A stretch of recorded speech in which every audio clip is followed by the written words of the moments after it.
Hey everyone, welcome back to Hunter's Lego Room. This is set number 75283, the Armored Assault Tank from 2020. It has 286 pieces, has 4 minifigures, and retails for $40 in the United States. We'll start by looking at the minifigures. First, we have 2 AAT driver droids in the green color with the head printing, which I think looks really nice, and I'm glad they didn't just use standard battle droids here. We get 2 of those in this set, each with a silver blaster instead of the usual black one, which is different. I mean, I was kind of excited because I don't know if I have the blaster in this color yet. But so we have 2 of those.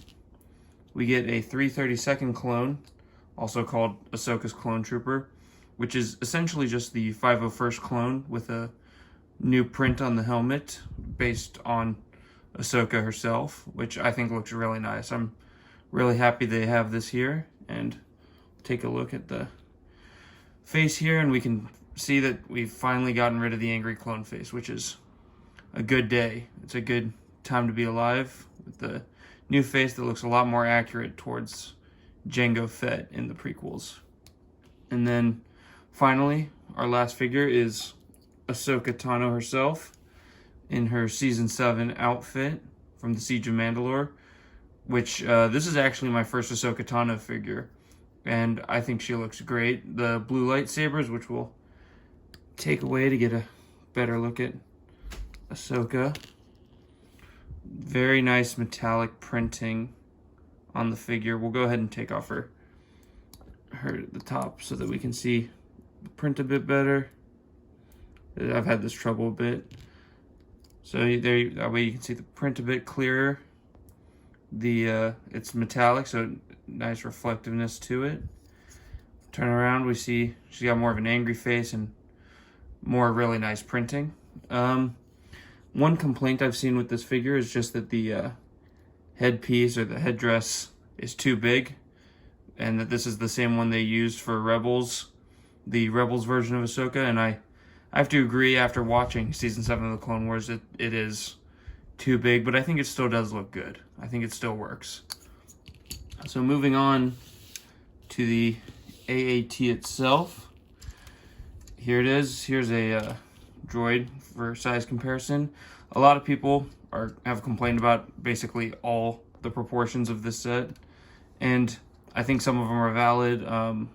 Some of the design choices are wrong, but I think it still looks really good. I think it's still a nice, smaller scale AAT.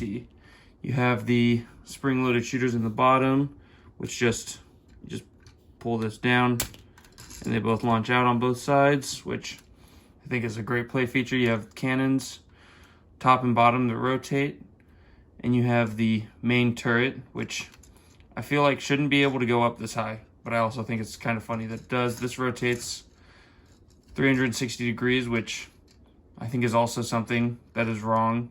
But again, I'm not too worried. I think it looks really nice, and the playability here is really good. So we'll go ahead and take both of our AAT driver droids and place them inside. So the top part opens up here, and there's no control panel or anything. It's just a little empty space, which you can take, place them down in there. You kind of have to fold them up, and I don't know if there is a way to do it right, but whenever I try to close it, I can only get it this closed, which is a little disappointing that you can't close it all the way with the droid in there. I guess you can have him poking his head out, which of course I can't really get his head to stick out now, but I mean, that's probably the main disappointment I have with this. And the bottom also opens up. You can take this, and we'll grab our other droid, and we'll go ahead and set him in here.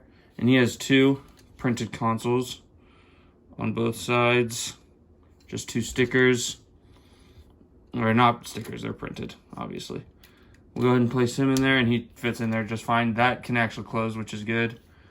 So that's about it for this set. The building, I feel like the build went together very nicely. It's very stable, some nice building techniques. These right here, the engines on both sides were put together nicely. And that's about all I have to say on this set. I think it looks really nice, and I think it's built built very well. Maybe a little expensive, $40 for only 286 pieces. The Ahsoka minifigure and the 332nd clone are probably really the main reasons to buy this set. The build is not quite as good as, say, I believe it was the 2008 version. That was a really nicely built set. Lot bigger, a lot of droids. But I do still appreciate this set for giving us a new Ahsoka figure that actually is not very overpriced, because on the secondhand market, the Ahsoka figure from basically any other version is worth a lot of money. So this is a nice, good way to get Ahsoka. And that's about all I have to say. So I'll see you guys in the next review. Peace.